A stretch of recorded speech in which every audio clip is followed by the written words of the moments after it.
Bom dia, amados irmãos e irmãs em Cristo, que a paz do Senhor Jesus Cristo esteja sempre com vocês. O manancial de hoje é do dia 11 de junho de 2024 e pede que seja cantado o hino 381, Amor Fraternal. Vamos então? Jesus, pastor amado, contempla-nos aqui. Concede que sejamos um corpo só em ti.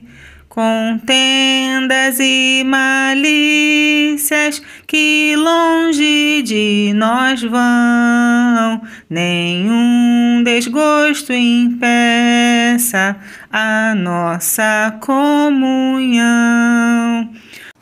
Pois sendo resgatados por um só Salvador, devemos ser unidos por um mais forte amor. Olhar com simpatia os erros de um irmão e todos ajudá-lo com branda compaixão. Jesus, suave e meigo, ensina-nos a amar, e como tu sejamos também no perdoar. A quanto carecemos de auxílio do Senhor, unidos supliquemos a Deus por esse amor. Se tua igreja toda andar em santa união, então será bendito o nome de cristão. Assim o que pediste em nós se cumprirá, e todo o mundo inteiro a ti conhecerá. Aleluia, Jesus Cristo. Muito obrigada, Senhor meu Deus, meu Pai amado, Pai querido. Obrigada por esse hino lindo, maravilhoso hino. Vamos então para a leitura bíblica que inspirou o manancial de hoje, que está em Êxodo 17, do 1 ao 7. Vamos então? Água jorra da rocha. Toda a comunidade de Israel partiu do deserto de Sim, andando de um lugar para outro, conforme a ordem do Senhor. Acamparam em Refidim, mas lá não havia água para beber. Por essa razão, queixaram-se a Moisés e exigiram: dê-nos água para beber. Ele respondeu: por que se queixam a mim? Por que põe o Senhor à prova? Mas o povo estava sedento e reclamou a Moisés: por que você nos tirou do Egito? Foi para matar de sede a nós, aos nossos filhos e aos nossos rebanhos? Então Moisés clamou ao Senhor: que farei com este povo? Estão a ponto de apedrejar-me. Respondeu-lhe o Senhor: passe à frente do povo, leve com você alguma das autoridades de Israel. Tenha na mão a vara com a qual você feriu o Nilo e vá adiante. Eu estarei à sua espera no alto da rocha do Monte Horebe. Bata na rocha, e dela sairá água para o povo beber. Assim fez Moisés, à vista das autoridades de Israel, e chamou aquele lugar de Massá e Meribá, porque ali os israelitas reclamaram e puseram o Senhor à prova, dizendo: o Senhor está entre nós ou não?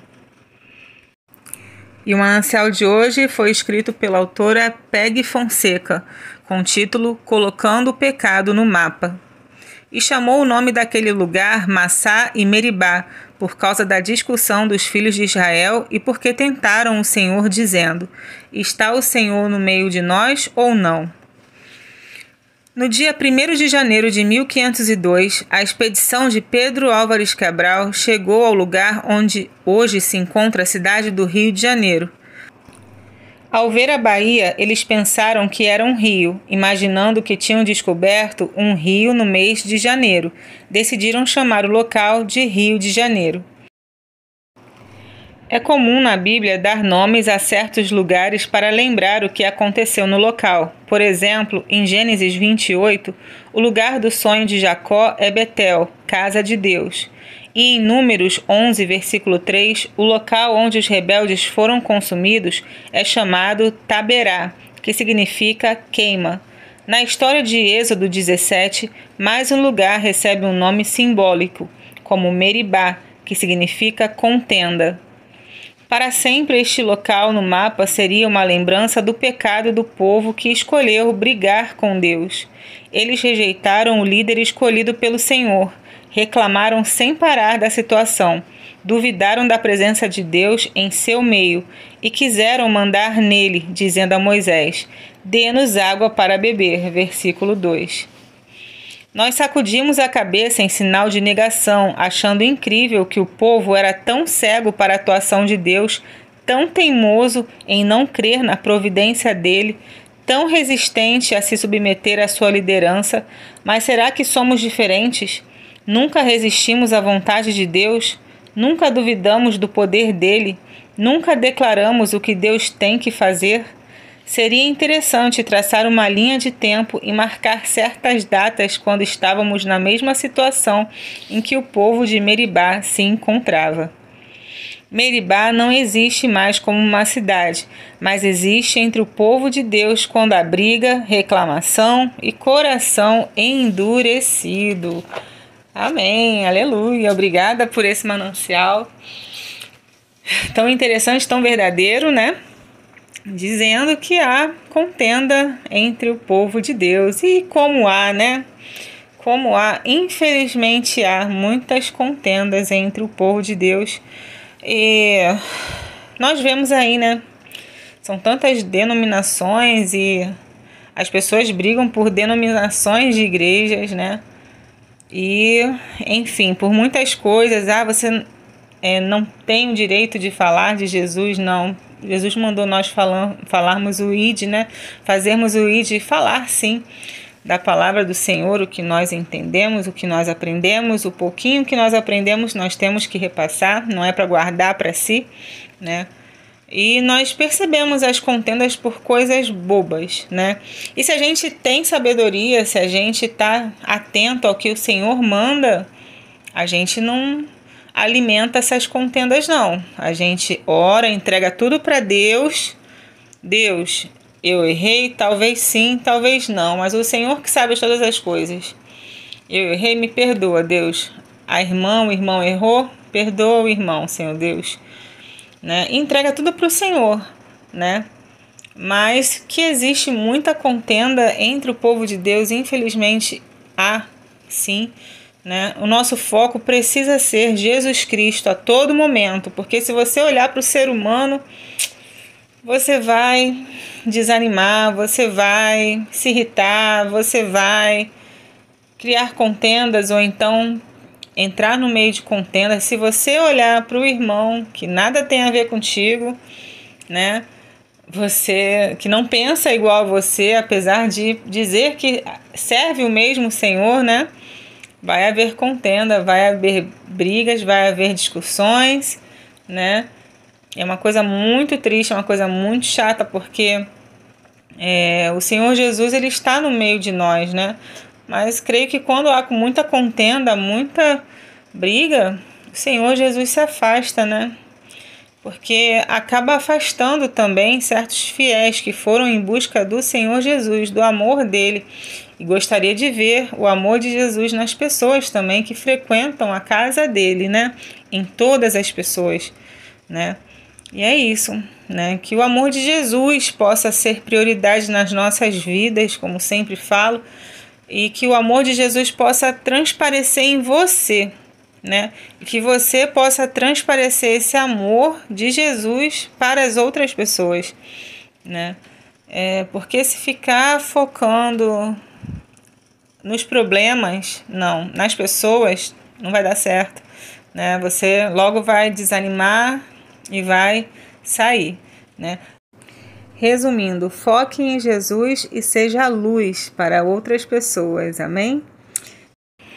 E o manancial de hoje pede que seja lido Eclesiastes, capítulos 4, 5 e 6. Vamos à leitura? No final de um ano a gente consegue ler a Bíblia por inteiro. Eclesiastes 4. As injustiças e os absurdos da vida. De novo olhei e vi toda a opressão que ocorre debaixo do sol. Vi as lágrimas dos oprimidos, mas não há quem os console. O poder está do lado dos seus opressores, e não há quem os console. Por isso considerei os mortos mais felizes do que os vivos, pois estes ainda têm que viver. No entanto, melhor do que ambos é aquele que ainda não nasceu, que não viu o mal que se faz debaixo do sol. Descobri que todo o trabalho e toda a realização surgem da competição que existe entre as pessoas, mas isso também é absurdo, é correr atrás do vento. O tolo cruza os braços e destrói a própria vida. Melhor é ter um punhado com tranquilidade do que 2 punhados à custa de muito esforço e de correr atrás do vento. Descobri ainda outra situação absurda debaixo do sol. Havia um homem totalmente solitário, não tinha filho nem irmão. Trabalhava sem parar. Contudo, os seus olhos não se satisfaziam com a sua riqueza. Ele sequer perguntava: para quem eu estou trabalhando tanto e por que razão deixo de me divertir? Isso também é um absurdo, é um trabalho por demais ingrato. É melhor ter companhia do que estar sozinho, porque maior é a recompensa do trabalho de 2 pessoas. Se um cair, o amigo pode ajudá-lo a levantar-se, mas pobre do homem que cai e não tem quem o ajude a levantar-se. E se 2 dormirem juntos, vão manter-se aquecidos. Como, porém, manter-se aquecido sozinho? Um homem sozinho pode ser vencido, mas 2 conseguem defender-se. Um cordão de 3 dobras não se rompe com facilidade. A futilidade do poder. Melhor é um jovem pobre e sábio do que um rei idoso e tolo, que já não aceita a repreensão. O jovem pode ter saído da prisão e chegado ao trono, ou pode ter nascido pobre no país daquele rei. Percebi que, ainda assim, o povo que vivia debaixo do sol seguia o jovem, o sucessor do rei. O número dos que aderiram a ele era incontável. A geração seguinte, porém, não ficou satisfeita com o sucessor. Isso também não faz sentido, é correr atrás do vento. Eclesiastes 5. O temor devido a Deus. Quando você for ao santuário de Deus, seja reverente. Quem se aproxima para ouvir é melhor do que os tolos que oferecem sacrifício sem saber que estão agindo mal. Não seja precipitado de lábios, nem apressado de coração, para fazer promessas diante de Deus.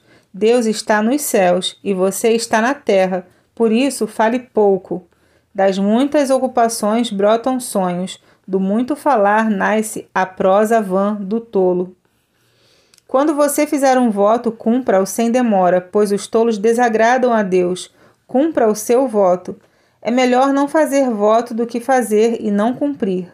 Não permita que a sua boca o faça pecar, e não diga ao mensageiro de Deus: o meu voto foi um engano. Por que irritar a Deus com o que você diz e deixá-lo destruir o que você realizou?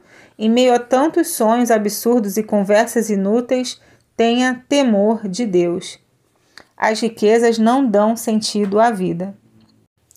Se você vir o pobre oprimido numa província e vir que lhe são negados o direito e a justiça, não fique surpreso, pois todo oficial está subordinado a alguém que ocupa posição superior, e sobre os 2 há outros em posição ainda mais alta.